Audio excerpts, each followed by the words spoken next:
morning, everyone. This morning when I woke up, I was actually struggling to get out of bed because my knees hurt. And they actually creaked to prove that it was pain. It wasn't all in my head. So I was like whining to God about, I really think He could have came up with a better plan with the aging process. And then I realized that I have a bad attitude about that. And immediately the Alcoholics Anonymous Serenity prayer came to my mind, where it says, God, give me the grace to accept with serenity the things that cannot be changed, and courage to change the things which I should change, and the wisdom to know the difference. Well, I can't change the way God did the aging process, and lately the new buzzword is embrace it. So if you can't change it, embrace it.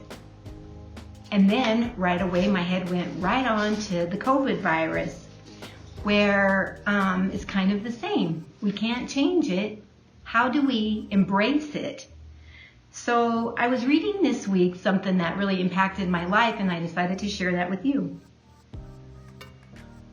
Centuries ago, Martin Luther wrote a letter to a friend during an outbreak of the bubonic plague, describing the posture he was taking in response to the fears of exposure at that time.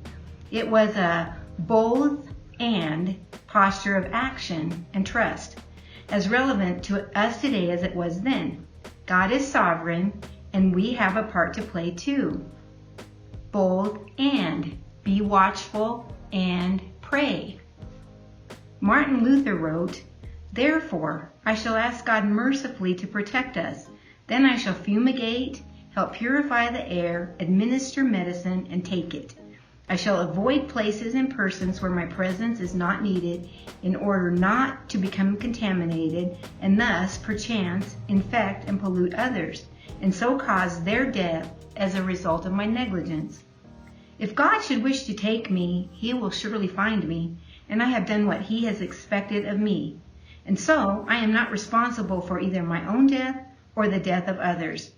If my neighbor needs me, however, I shall not avoid place or person, but will go freely as stated above. See, this is such a God-fearing faith because it is neither brash nor foolhardy and does not tempt God. Therefore, we can watch and pray, embrace, and move on. I'm Chelle Firebaugh with Newsong News and Views in Colorado Springs.